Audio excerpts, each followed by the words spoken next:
our today's session on legal aspect of performance management system. So, sir, welcome again, Yes, and thank you all the participants for joining us. Uh, sir, are you good? Should I start with the first question for you? yes, Mr. Govind. Good morning to all participants. Now, today we are going to take up the third part of it. So far, we have completed two sessions earlier. Now, it is the legal aspects of performance management system today. And Mr. Govind, shall I address about it? Performance management system is also one of the important things. The first part, what we have discussed is the offer, appointment letter, and terms and conditions of appointment letter, bond agreement, so on and so forth. And the second part we discussed about. And now the third part is about the performance management.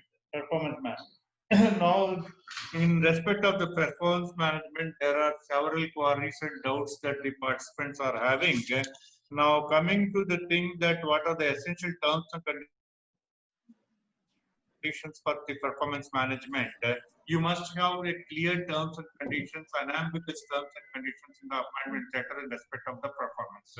Performance is normally being measured for a probationer. When an employee joins as a fresh and during the period of probation, you measure the performance. And even after confirmation, there will be a performance appraisals from time to time. So there should be terms and we must be having several notions in our mind. We must be having several thoughts about taking action against the non-performance, but having such things in mind is not enough, and we must put it in writing and get fully accepted by the employee. Only then it can be enforceable, but not otherwise. So first thing what we got to look into is in the appointment terms and conditions, what we have to say probation. Probation, we have to, normally some companies, they will be putting it as 6 months. Some companies, for the fresher, you can put it up to 1 year because 6 months is too early. And the senior people, probation is different from that of the training. Training is for the freshers. Even for the senior people at senior positions, the lateral hires who join also, they will be kept on probation. Because at the time of interview, you only test his subject knowledge, and how he implements his subject knowledge on the job, you come to know only when the employee works with you. That is why the objective of the probation is to observe the performance of the employee, to test the subject knowledge of the employee on the job. That is the purpose and objective of the probation. So when the lateral hires are taken, they can be observed. There is no fast rule, hard and fast rule, but of course, again, time and again, I have been telling there are two categories of employees. First category is the workman category, the other one is non-workman category. For the workman category, where the standing orders are applicable, it differs from state to state. Certain of the industrial employment standing orders has put it 6 months. Certain companies, certain of the states industrial standing orders, it has put 1 year. But non-executive, non-workman category, that is from the team lead onwards, who got supervisory and managerial functions, for them it is purely depending on the contract between employer and employee. It is purely depending on the contract between employer and employee. So what I suggest is that you must be clear whether it is 6 months or 1 year. First itself you must be clear. So when you put it in the probation, the clause is the probation in the appointment letter should be that the employee shall be placed on probation for a period of 6 months or 1 year, as the case may be. And during the period of probationary period, his performance is observed.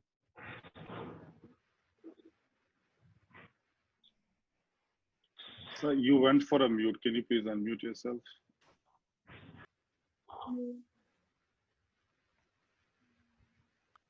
And so Is it please go a audible now? little slow. So you're very fast. Can you please go a little slow? Yeah. Yes. Now the probation is the objective of the probation is to observe the performance, to observe the subject knowledge of the employee on the job. Okay, that is the objective of the probation. As regards the clause in respect of the probation, and it is all for the employees who come under the definition of workmen. I have discussed in the earlier session who falls under the definition of workman, who falls under the definition of employee, who doesn't fall under the definition of employee. For the employees who fall under the definition of employee, for whom the industrial employment standing orders are applicable, then as is envisaged under the respect to industrial establishment, industrial standing orders, you have to follow. For the team lead onwards, they don't fall under the definition of employee or the workman. For them, it is purely as per the terms and conditions of the appointment, terms and conditions of the contract. So when you put it at the threshold, when you are taking for the employing the employees, you must clearly put it unambiguously whether the probation it is for 6 months or 1 year or maximum it should not be more than a year, because it doesn't give a good sign. And as per as the non-workman category, supervisory and managerial category, there is no law prescribing the period of probation. It should be 6 months or 1 year. That is why usually it is put 6 months or 1 year. Senior positions, if you take it is 6 months. Junior positions, let's say, it will be 1 year also. And you have to be clearly mentioned in the appointment letter that during the period of probation, if the employee's performance while on probation is not satisfactory, the management shall terminate his services. Another thing. Second thing also, you must have a clause for the extension of the probation if the probation is not satisfied. So in the appointment letter, it has to be clearly mentioned that the employee shall be put on probation for a period of 6 months initially. In the event if the performance is not satisfactory, the employer shall have the option either to terminate the services at the end of the 6 months before completion of the probationary period, or to extend the probation for a further period. So further period also should not be ambiguous. You must clearly mention in the probationary clause of the appointment letter that it can be extended for another period of 6 months or for another period of 1 year or whatever it is. The initial stage at the threshold in the terms and conditions of appointment, you should put that clause. So accordingly, there is a query that how many times a probation can be extended. As I tell you repeatedly, as I submit, that justice not only be done, it should seem to have been done. It should be logical, it should be rational. One should not say that I will extend it for 3 times, 4 times, 5 times. I think 1 or 2 times is okay, and beyond that, it is irrational and it is illogical. I don't suggest anybody to go on extending the probation forever.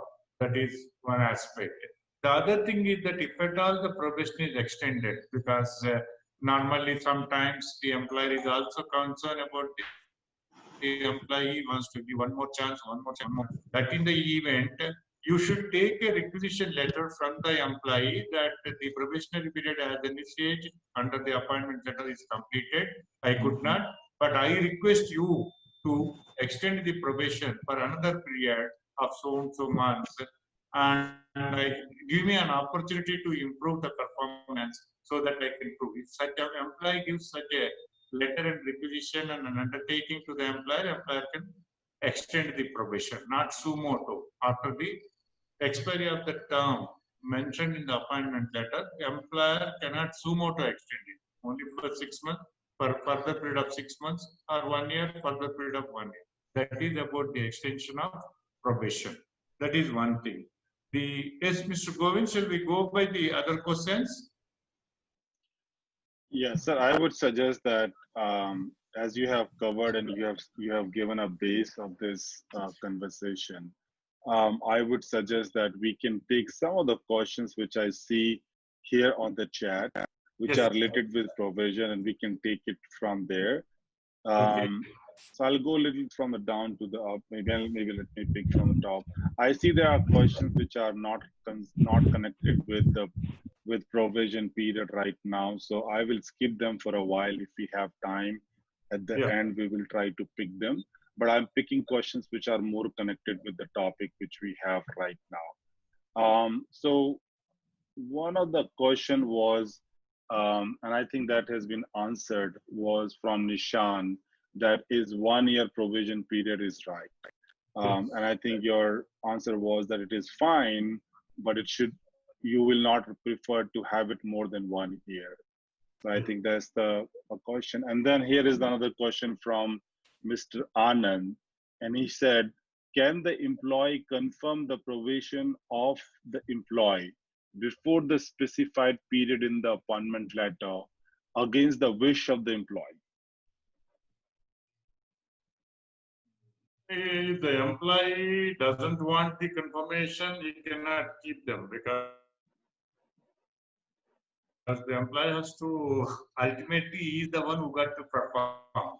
However, if the employee is also willing, the employer can confirm the probation. Only just to insist upon the employee for a notice period, the employer on his own cannot confirm. However, if at all they want, it should be clear once again in the appointment terms and conditions. Initially, you will be on a employee should be on a probation for a period of 6 months. However, the performance of the employee during these 6 months is found satisfactory, the employer shall be at liberty to confirm the probation, confirm the employer services of the employee at any time, even before completion of the probationary period.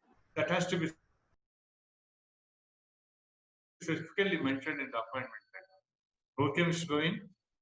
Great, thank you, sir. And then there is a question from Raghavendra, and he's asking, can staff and worker have different probationary period? Yes, it is a, because worker comes under the Industrial Employment Standing Orders or the Shop and Establishment Act, where the staff, there is no word staff under the labor laws. The staff is the word which the management evolved with a particular phrase and term. Only the legal term is workman, non-workman. That is supervisory and managerial. Staff, perhaps Mr. Anand might have thought of it, Mr. Raghavendra might be assuming that the managerial category employees. Yes, they can have separate period of probation. Awesome, thank you. There is another interesting question from Helen Gale. I think the question is, which I can understand, is that can the employer change the provision period in between, let's say from 6 months to 3 months or from 3 months to 6 months? Is it possible to change? Once if the terms and conditions are unambiguous and it is clear, any amendment to the terms and conditions, it should be mutual and reciprocal, it should be bilateral, should not be unilateral. Without the employee giving consent to that, it cannot be unilaterally imposed. Got it. There is another question from Nishan. He's saying, is it necessary to give notice period to the concerned employee whose provision period is extended?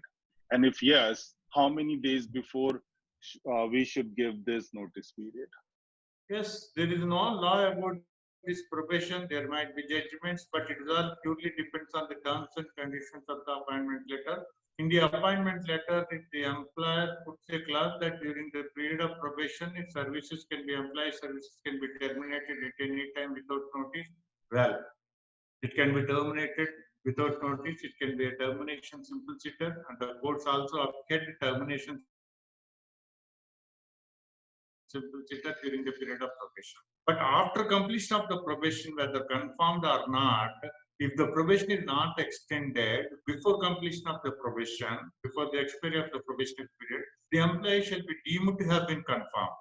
Once confirmed, again terms and conditions. During the period of probation, no notice to be given. After confirmation, whatever 1 month or 2 months or 3 months as has been agreed between the employer and employee, such notice period shall have. Yeah, great. Okay. We heard this question that the provision period is ideally should be 6 months and can go up to 1 year, but you don't advise it to be more than 1 year. There's a question that should it be less than 6 months? Can it be 1 month or 2 months also? Yes. Yeah. Every labor law, the objective of the labor law says if the benefits being given by employer are more beneficial than the benefits envisaged under the act, that shall supersede. No problem. They want to put, they put 3 months or 1 month, no problem. Great. And I'll take a last question that will go to the next one from Shilpa. And she's asking an interesting question. She's saying, is it mandatory to give a provision completion letter based on the clause in the appointment letter to make a person permanent? Yes, because once if a period is mentioned, until unless in the terms and conditions it is clearly mentioned that just by mere completion of the probationary period, it shall not confer any right of confirmation over the employee until the employer confirms the services of the employee in writing. The employee continues to be on probation. If such a clause is there, there is a scope for interpretation. If nothing is there, if it is silent, employee is put on 6 months for a period of 6 months, period expired, not confirmed. You can't presume that he continues to be on probation forever. So he will have a deemed status of confirmation. The employee shall have a deemed status of confirmation. So it's all, everything to focus is terms and conditions of the appointment letter. What all you want, what are the terms and conditions the employer wants to impose must be incorporated in the terms and conditions of appointment, not in the HR policy, not in the handbook, not in the HR manual, and it is not applicable. Only thing is that is where terms and condition is like a Bible, Quran, and Gita. Appointment letter or the contract. Okay. All right, great. So let me go with the next portion of this. And I think there are a couple of information which you have given to us. What I'm going to do now is I'm going to see if our audience has got some aspect of it. So guys, I'm sharing a link to you guys to give, I'm going to ask you a question. You can click on this link, which I have just shared with you. And you can also put this code and you will see a question on provision out there. So I would request all of you to go there and then let's see whether you are able to answer the question. I will wait for 2 minutes for you guys to go to the link and put the code.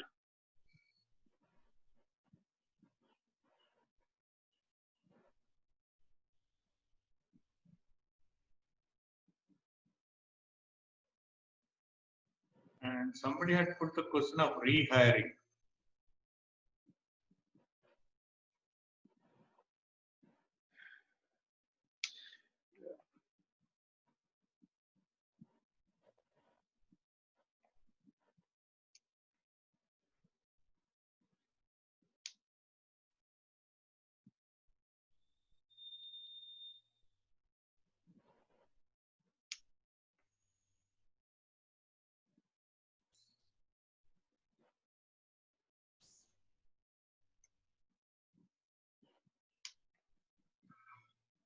All right, so I can see that people have started giving some inputs.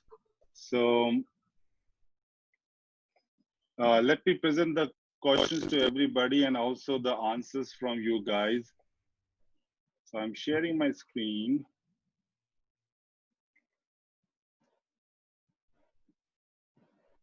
And I'm presenting it.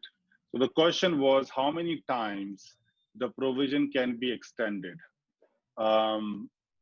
So many people feel that it can be extended only 2 times. And I think it's a mixed response out there from everybody. Somebody feels that there's no limit. You can extend it as many times as you can. So Mr. Murthy, would you like to give some opinion again on this? Like, what is your view? Because Yes. I see a mixed response here. There should be an limit for that. It can't be forever and ever. It can't be infinitive.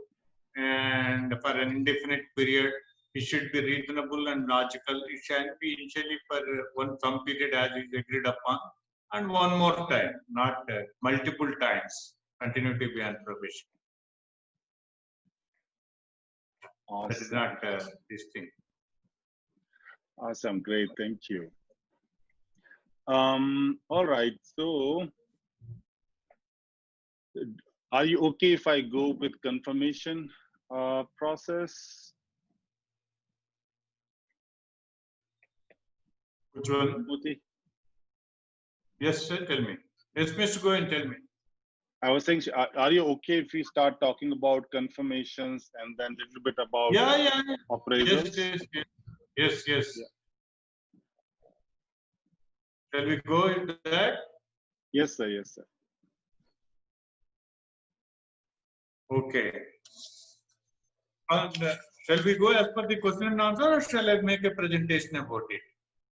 Yeah, maybe let me ask the first question to you is if the performance is satisfactory and Okay. if we are going to confirm the person, what are Yeah. the terms and conditions we need to keep in mind? Normally, the terms and conditions are once for all put in the appointment letter itself. What are the terms of in respect of severance of employment during the period of probation? What are the terms in respect of severance of employment after completion of probation? That is normally put in the appointment letter itself. The other terms and conditions of the appointment letter normally put in the very beginning itself. There is no need to put again the other terms and conditions at the time of confirmation. And because comprehensive, appointment letter is a comprehensive, it is exhaustive. So once confirmed in respect of notice period or in respect of termination and in respect of other performance, appraisals, so on, transfer and working hours, so on and so forth, everything is put in the appointment letter.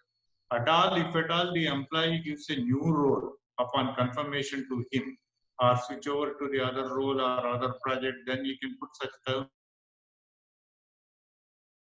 and conditions additionally, which are required at the time of confirmation. That's all depends on the employer. It is the customized, it cannot be generalized. Yes, Mr. Govind? Yeah, great. Thank you, sir. And what is deemed confirmation? The deemed confirmation, now I told you that in the appointment letter, if the probationary period is fixed that he will be on probation for certain period and nothing is mentioned and no confirmation is given to the employee upon completion of the probation, and if it is not extended, there is a deemed confirmation. Okay, great. The Thank you. silence on the part of the employer before soon after completion of the probation by the employee, or if the employer fails to extend the probation before completion of the probation, then the employee should be deemed to have been confirmed. Okay. Yeah, and I see a lot of people on the chat asking about presentation. In my understanding, this is more like a group conversation as opposed to a presentation. Like this is a conversation than a presentation. But just want to make sure, sir, that you don't have a presentation to show, right? Yes.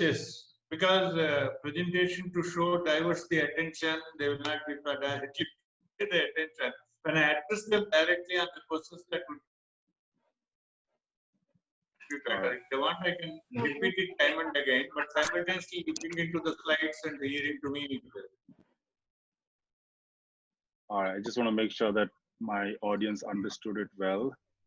All right. Let's move on to the appraisals now. Are we good with that? Yes.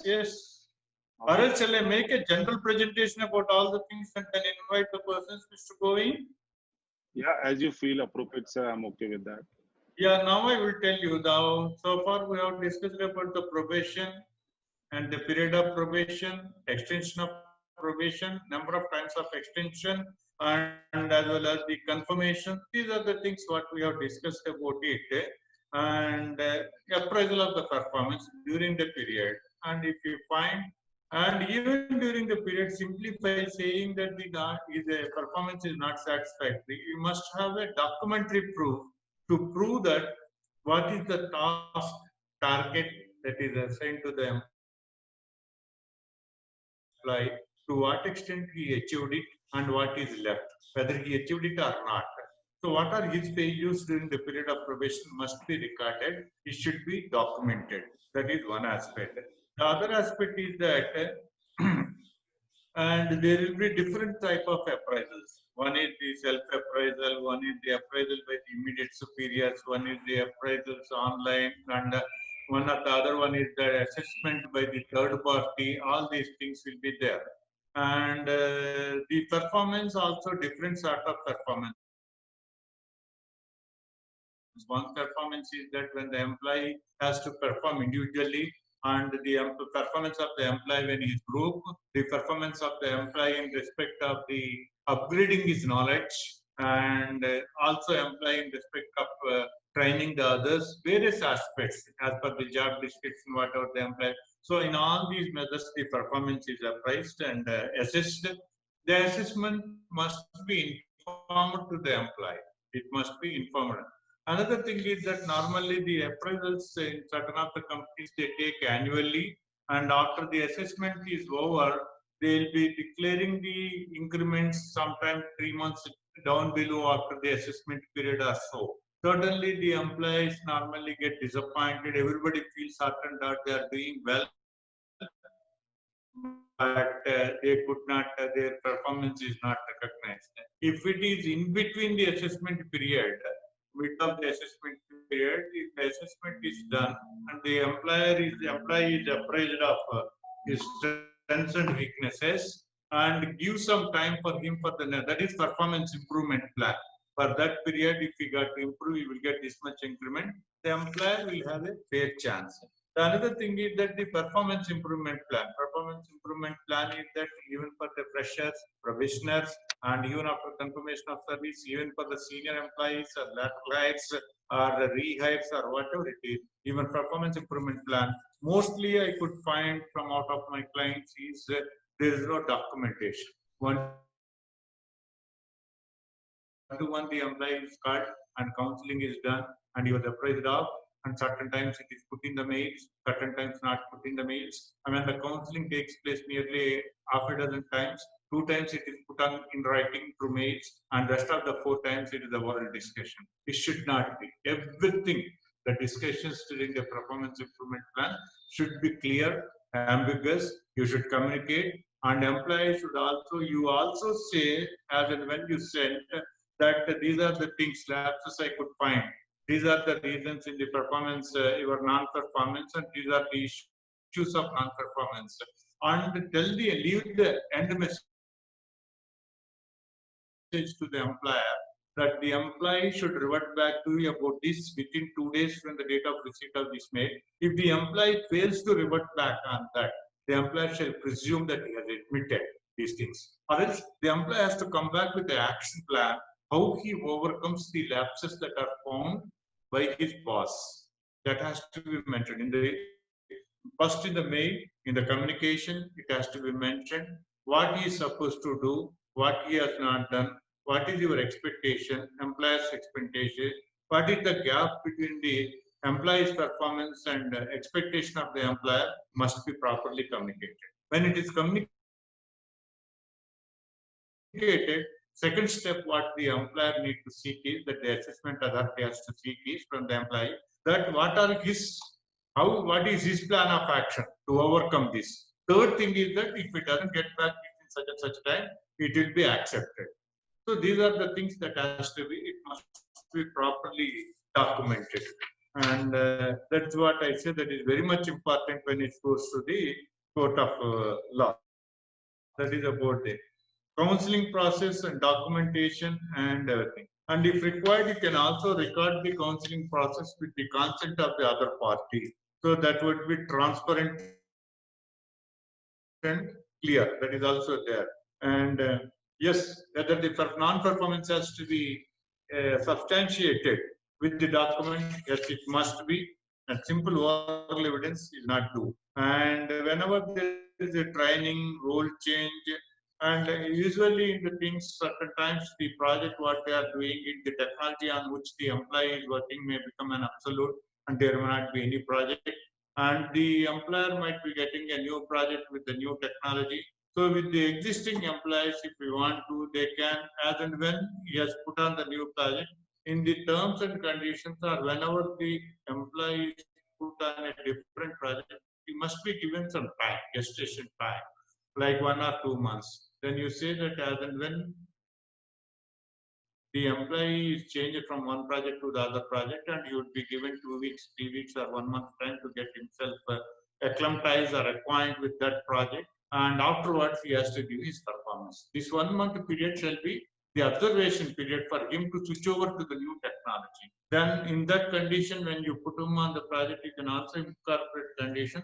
Suppose in the event, if he fails to pick up, if he fails to transform himself or acquire the knowledge in respect of the new project, and then he will be underrated. He will not be fit for the employer. Employer can take action about it. That is the flexibility, job rotation, and all these things are covered under that. And again, that increment. Suppose normally what I say that increment, earlier we have discussed in the compensation benefits in the second session, which we held in the last time, last fortnight when we had it. In the event of non-performance, increment cannot be claimed by the employee as a matter of right.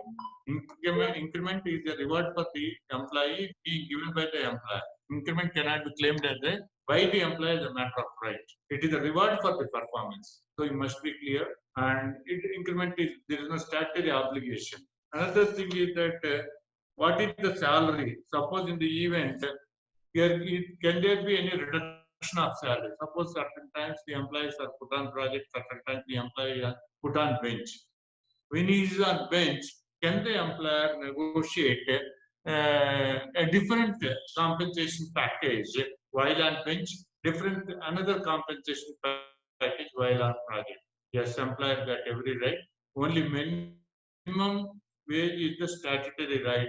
Over and above minimum wage, fair and living wage is not a statutory right. So the employer can have two terms of compensation benefits while on project, while on bench. Yes, Mr. Govind, can we invite questions on these? Yeah, looks Mr. like that we Govind? have.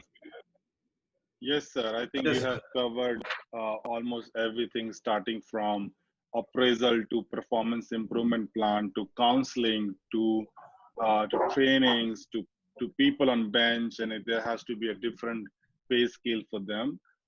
So I think we are good to take some questions, and I can see there are a lot of questions coming here. I can Yes. also see there are questions coming from our Facebook Live. So I will try to pick, and there are questions coming from other social media handles as well. So I'll try to pick the questions one by one from each, starting from this group. So let me go maybe in a little bit of reverse way. One of the question from Smart is that if employee leave before increment is declared, can the employee claim it later? Like somebody has resigned, I believe he's saying somebody has resigned. Last time we had a discussion about it in a compensation. Yeah, I got the question, the query is that suppose in the event if the employee who worked during the appraisal period and the assessment period, and after completion of the assessment period, before the increment is declared, if the employee leaves, whether such employee is entitled for the increment or not, whether the employer is under legal obligation to give increment or not is the question. Am I right, Mr. Govind? Yes, sir. Thank you. Yeah, this is the question. Yes. Yeah, great. There is an interesting question from Senthil, and I think many people might have, as HR professional, might have gone through performance improvement plan for respective employees. The question is there a standard period for performance improvement plan? Yeah. The earlier question, I just put the question. Hello. Go ahead, sir. No, in the appointment letter, it should be there that the employee is entitled for the increment because he has done his performance during the assessment period. Though he leaves the employment, he is entitled for it. Until unless it is specifically mentioned in the appointment letter that the employee shall not be entitled if he is not on the rolls of the employer rather on the date of declaring increments for the previous for the assessment period. If it is until unless it is mentioned, otherwise he is entitled. So the performance is given by way of increment or performance bonus or various types. That is one aspect. The other question, what Mr. Govind you are asking? So basically, one of the things which we wanted to know is whether there is a standard period for PIP. There is no such standard period. It's all depends between the employer and employee, mutual understanding and assessment of the employer of the employee. What is the period that is required for what is his performance level, and each employee the performance level differs from person to person. And somebody within 1 month may pick up, somebody may pick up in 2 months. It all depends on it. It is customized, it cannot be generalized. There is no law as such that it must be this much period. Okay. Yes. There is another question from Atul. I think you know the answer, but let me ask you that can organization confirm a person before the provision period if the performance is good? Yes, we said that can be. Yeah.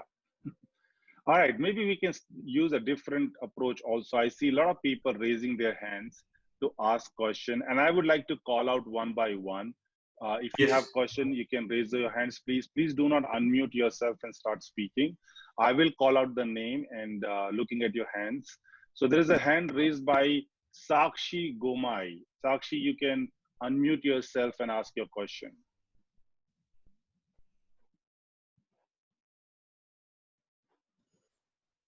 Yes, Sakshi. All right, so it looks like Sakshi is not able to unmute herself. And there is one more person, but Another question that is that when one employee is asked to perform dual role if his or her colleague resign, is the employee entitled for any salary increment? This is another query put there. So anyway, as long as the employee works within 8 hours, and it is the obligation on the part of the employee, whether it is single role or dual role, until she works extra time, she is not entitled. It all depends on the mutual understanding. Another question is, can an employee be removed after a few months of giving promotion? Yes, giving promotion and increment doesn't confer forever any right. But if the performance is not good, even after confirmation or even after promotion, every time, even after promotion also, the performance should be good. Anytime if the performance is not good, he can be removed.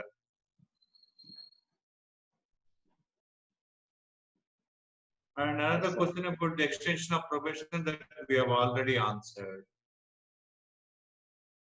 Yes, sir. I can see an interesting question from Anand here. And he's asking, what if an employee gets an increment letter in future date, but before that future date, he resigns? Can he legally hold the company accountable to give the hike which was agreed earlier? The thing is that again, it is there is an ambiguity in the question itself. Increment letter, is the increment being offered for the future period? Is the increment is offered for the period of performance? It all depends. If the future period is for it is offered, it is prospective. Then if the employee is not on the rules as on that date, he is not entitled. If it is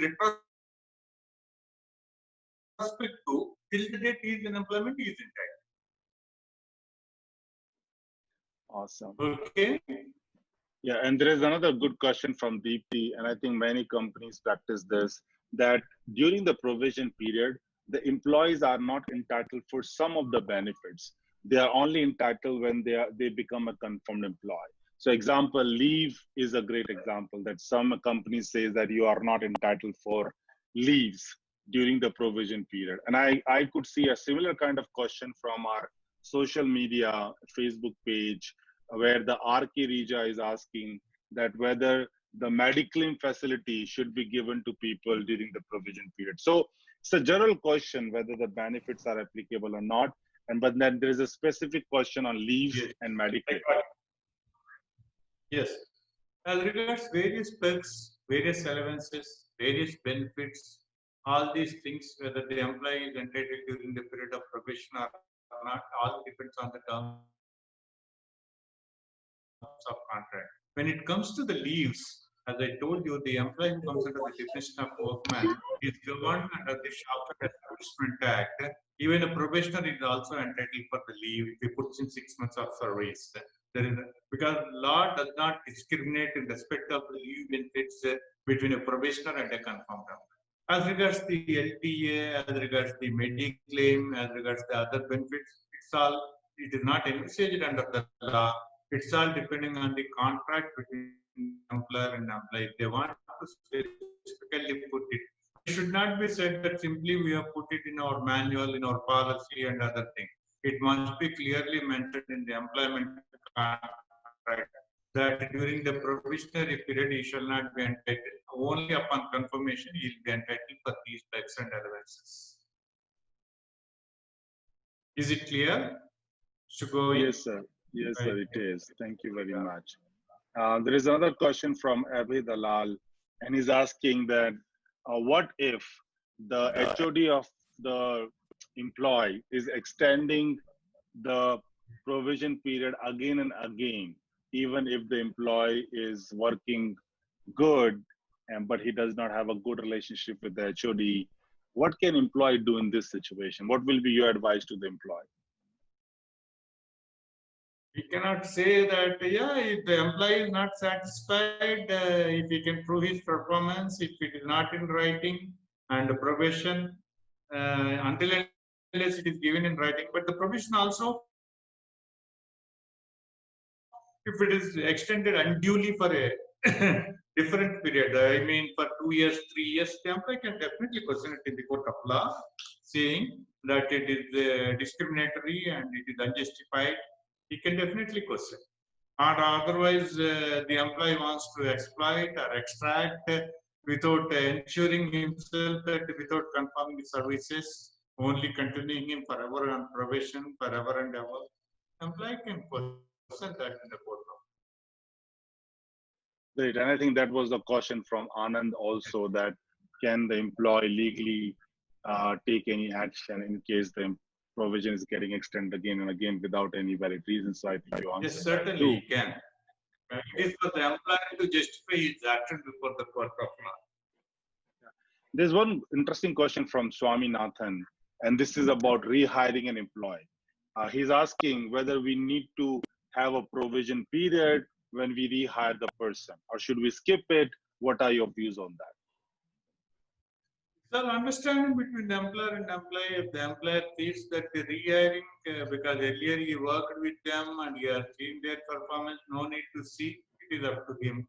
It is not must that every employee should be put on probation initially and then confirm. They can directly be taken as the confirmed employee also, permanent employee also. No necessity as such. That depends on the employer and employee. The employer's confidence over the employee or such a rehired employee. Awesome, great, thank you. There's a question from Nishan. He's saying he is from Pune right now. There's a lockdown happening. His provision got finished on August 12th, but he's not getting any information from his company about his provision period. What is your advice to Nishan in this case? As we discussed, it will be a deemed confirmation in the absence of once the period is over, nothing is heard from the employer, either extending his probation or terminating his services. It is deemed to have been confirmed. All right. Okay. So looks like we have. Another question: who shall be involved in PIP review? Who are the parties to be involved in the PIP? I put it. It all depends on the company relevant to the concerned appraisal or assessment. Immediate reporting boss or somebody over him and other things that has to.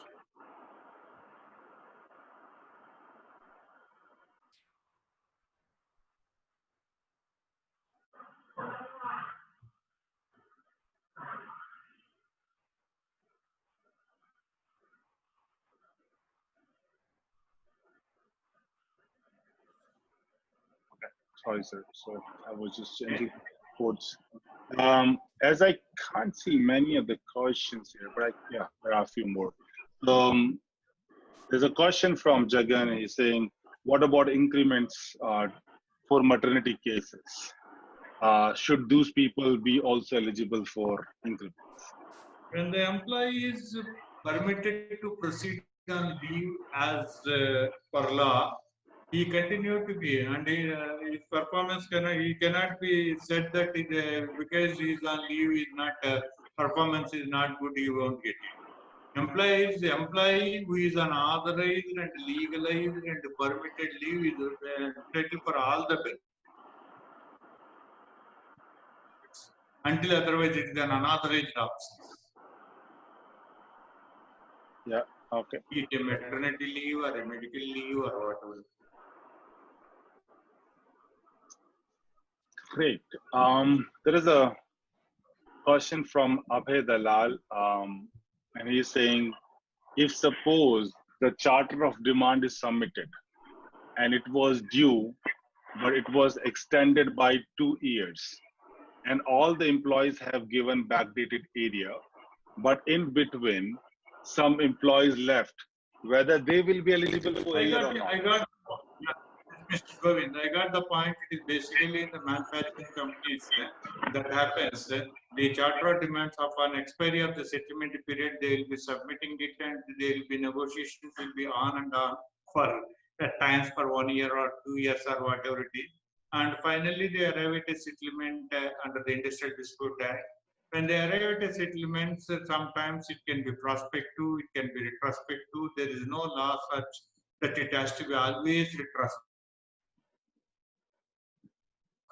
And it is only, it can be prospective. It all depends on the understanding between the union and the management. Suppose in the event if both the union and the management arrive at a settlement with retrospective effect, the employee though left the services till the date given on service is entitled for the arrears. All right. Okay. Yeah. There is an interesting question I just got. I think we have seen these kind of situations a lot. It is about a female employee joining the organization, but after the joining, she got pregnant. So in that case, if the employer is extending the provision period or terminating her contract, is it valid? How do we see this situation? The thing is that when the female employee joins and once she is on maternity leave, during the period of maternity leave, one is not supposed to terminate. And the employee should put in minimum to get the maternity leave, the employee should be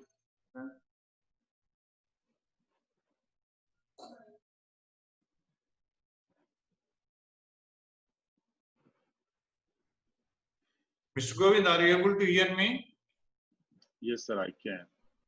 The employee, the moment she joins, she may not be, and minimum if she puts in 6 months of service, she is entitled for the maternity leave. Entitled for the maternity leave 3 months prior to her expected date of pregnancy, the expected date of delivery, and 3 months post delivery, she is entitled.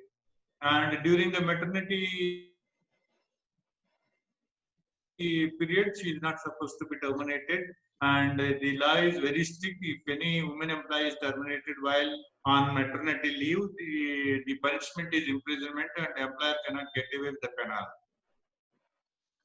Yes, sir. Thank you. I think the question was more towards what if a female employee joins a new organization and after maybe 1 and 2 months. Yeah, if she didn't complete 6 months of service at that time, just because she happened to be the probation, the law is silent about it. That employee while joining is not aware that and after joining after a couple of months she became pregnant. In such event the employer can terminate. Law is silent about it. Of course, another question is that during the period of probation, the employer after joining 2 months still she continues to be on probation. During that probationary period, the employer finds and get to know that she is pregnant. Whether the employer can terminate her services only on account of pregnancy? Certainly not. Suppose if the performance is not good, and she can be terminated. Great. If her pregnancy is reflecting on her performance, the pregnancy of the woman employee reflecting on her performance, if she has not completed 6 months, if she is not on the maternity leave, then the employer. If it is not just reflecting on the performance, and once if she completes another 4 months, and the employer may have to give the maternity leave without payment, without work. With such apprehensions, the employee should not be terminated. Okay, sir. Thank you very much. So we'll do one thing now. Because malpractice can be attributed. Yeah. So I was saying that the probation period up to 240 days or more. No, it can't be forever. Yes. all right. What I was saying is that maybe, as I see a lot of questions out there, maybe we can allow our audience to raise their hand if they have any questions and ask it directly to Mr. Murthy. And I will take your name one by one, and then you can ask your question.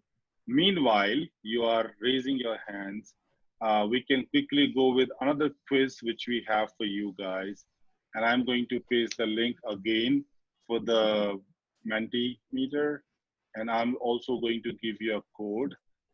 There you will find another question. And let's see whether how correctly you will be able to answer it.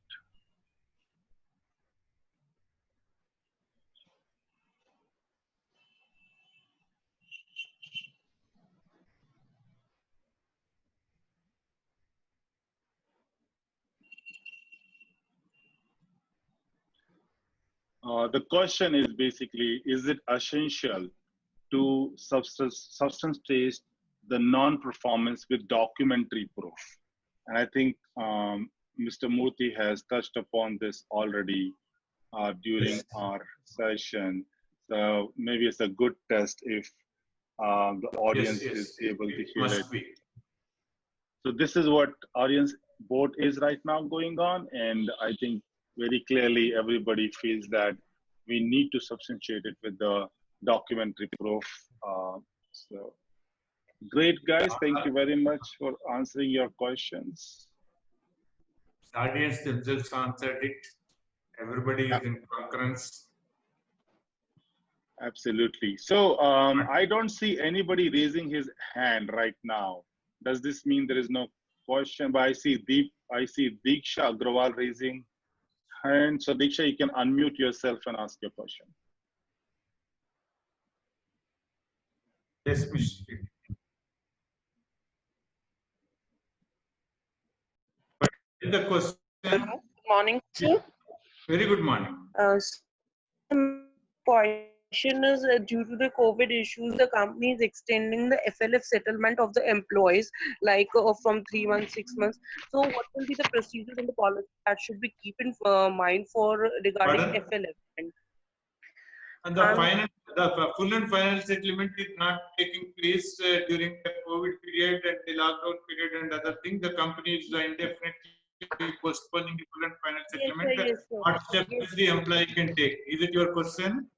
Yes, sir. Yes, sir. They are postponing the FLF settlement of the employees. So, what will be the procedure that how much time it can be extended and when did the company needs to? Under the law, only the gratuity has to be paid within 30 days from the date of leaving of the employment. The other payments like leave encashment and other final settlement amounts is as per the contract. If the gratuity is not paid within 30 days from the date of leaving of employment, employee can approach and file a case under the Payment of Gratuity Act. And the leave encashment also they can claim it. The other benefits, whatever that is to be paid, unpaid salary and other things also under Payment of Wages Act they can. But as on the law which stands as on today and holds good is the employees drawing up to 24,000 only are covered under the Payment of Wages. Now under the new wage code, it hasn't yet came into force. Only date of implementation has to be notified. Now the wage code rules has been incorporated by the central government that has to be finalized. Under the new wage code, there is a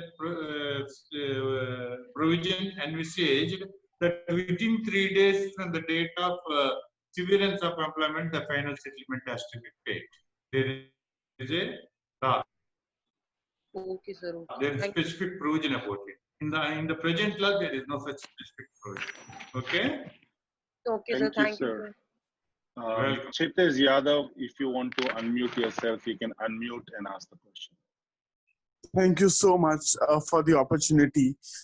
Sir, my name is Kshitij Yadav and I'm working as an HR business partner.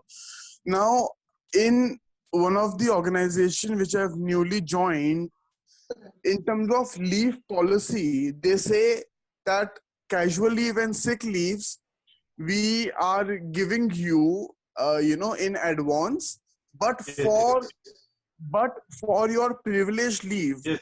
or incashable leaves, that you are entitled from day one, but you cannot avail. You can only avail after completion of probation period. And if you complete your probation period and you exit, your encashment of PL leaves upon separation is only eligible, if your probation is confirmed. And this organization do not very easily confirm probation. So they are exploiting the privileged leaves by not giving an encashment, by saying that your probation is extended or something like that. Is it I a got your question, Mr. Yadav. Your question is that the employer says that the privilege leave will not be given until confirmation. During the period of probation, if the employee is terminated, is not entitled for the privilege leave. And as far as the casual leave is concerned, even during the probation, one can avail it. Sick leave can be availed. Only the privileged leave cannot be availed during the period of probation. Suppose in the event if the employee leaves after confirmation, the encashment is not being given. Is it your question? Yes, sir. Yes, sir. Actually, the thing is that certain of the companies, they will be saying that they will not categorize the leaves, that of the casual, privilege and other things. They say annually it will be 30 days leave or so. It should not be. But as regards the employees are concerned, and whoever is covered under the Shops and Establishment Act, Shops and Establishment Act envisages and prescribes different leaves, casual leaves separately, sick leave Yes. separately, Yes. and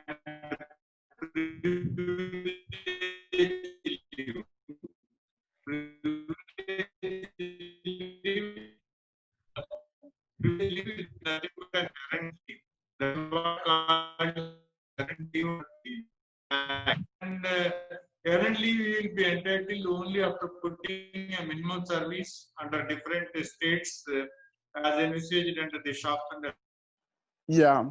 Establishment Act. But casual leave Right. from the day one he joins, you will be entitled. Casual leaves from the day one he joins is entitled. Sick leave, sickness cannot be postponed, whether it is a profession or whatever it is, he is entitled. Privilege leave, he has to put minimum service. When he puts in minimum service and eligible for the earned leave, that is privilege leave under the Act, even after leaving the employment, employee is entitled for it. If the employer is not paying it, employee can claim it in the court of law. Okay, Mr. Yadav? Okay. Yes, sir. So it's an illegal practice of not Yes. not giving PL after after probation. If at the time of separation they say you have not completed probation, you are not eligible for that.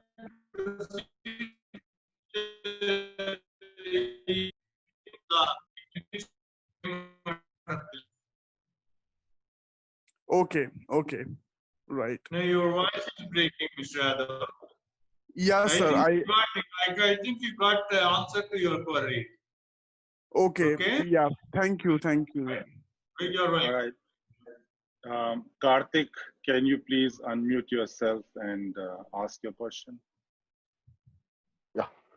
Good afternoon. Thanks for answering the questions. My question is one of the employees on maternity leave, and she's eligible for the ESIC wages, and she's getting wages from ESIC.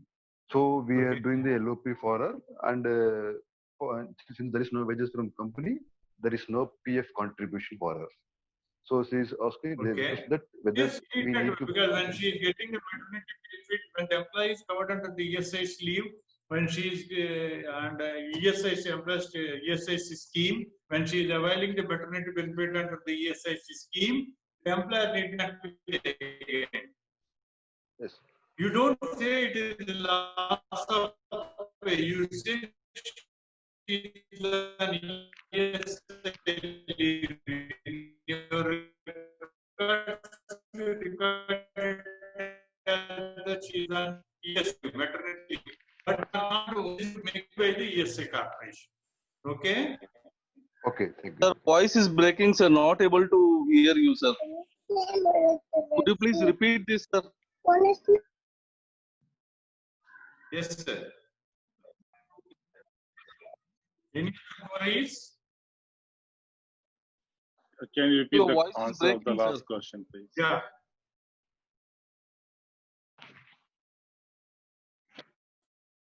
Yes, please. Can you repeat the Sir? answer of the last question, please? No, the question that had been put is that if the woman employee is on the maternity leave, or such woman employee is covered, if such woman employee is covered under the ESI scheme, when she is getting the maternity benefit under the ESI scheme, whether the employer is still got to pay the maternity wages to her, leave wages. No. If the employee is covered under the ESI scheme, woman employee, the maternity benefit when she is receiving it, the employer is not obliged to pay separately. That is one. Another thing what we said is that the employer put such employee on LOP, loss of pay, or leave without pay? Yes, it is leave without pay only, because the pay is being paid by the ESI. You only have to put in your records that maternity leave covered under the ESI scheme. Is it clear? I can hear you.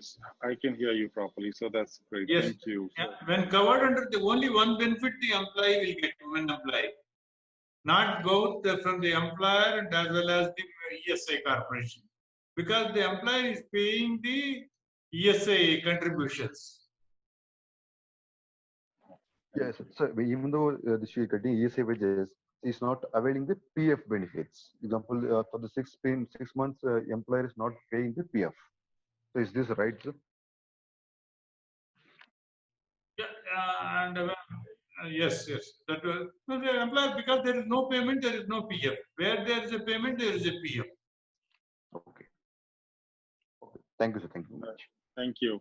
Sakshi Gomai, if you want to unmute yourself and ask the question, please do it. And let's be very crisp and short to the question. Please. And rest of the people, I would request to be please be on mute. All right. Is Sakshi there? All right. So let's move on to the other person. Nikhil, would you like to unmute yourself and ask your question? Yes, good morning. Sir, my question is that in the last 4 months, because of the impact of the lockdown, there are employees handling several roles where not much work has happened. Example, because of the lockdown, medical representatives in pharmaceutical sales Yes. haven't been able to meet the doctors. And similarly, some other functions in other industries. Now, if for such employees who have not done much work, because of a lockdown impact, if their managers decide that we would not like to confirm them, we would like to wait till the lockdown is over and then see and then decide. So if the managers or the head of department decide to adopt such a practice, what is your view on that? Is that legal and is that really justified? What is the practice you are saying? Because your voice is not clear. What is the practice that the manager and all management wants to adopt it? Yeah, so Can you come again? right, I will repeat. So because of the impact of lockdown, since work has not happened, in many of the roles, and many of the employees are, say, sitting idly, or maybe they are only 50% occupied compared to last year. So in such cases, for such employees, if the managers or the department heads, they decide that since not much work has happened, let us not confirm them, because we have not been able to assist them because of the lack of work. So let us wait for lockdown to get over and let them start work again, and only then we will decide whether to confirm them or whether to, or whether or not. So currently they want to, keep the probation on extension. Yeah, So if they, that can be done. That can be done, and because they also can mention the reasons that owing to these reasons, the employee's performance cannot be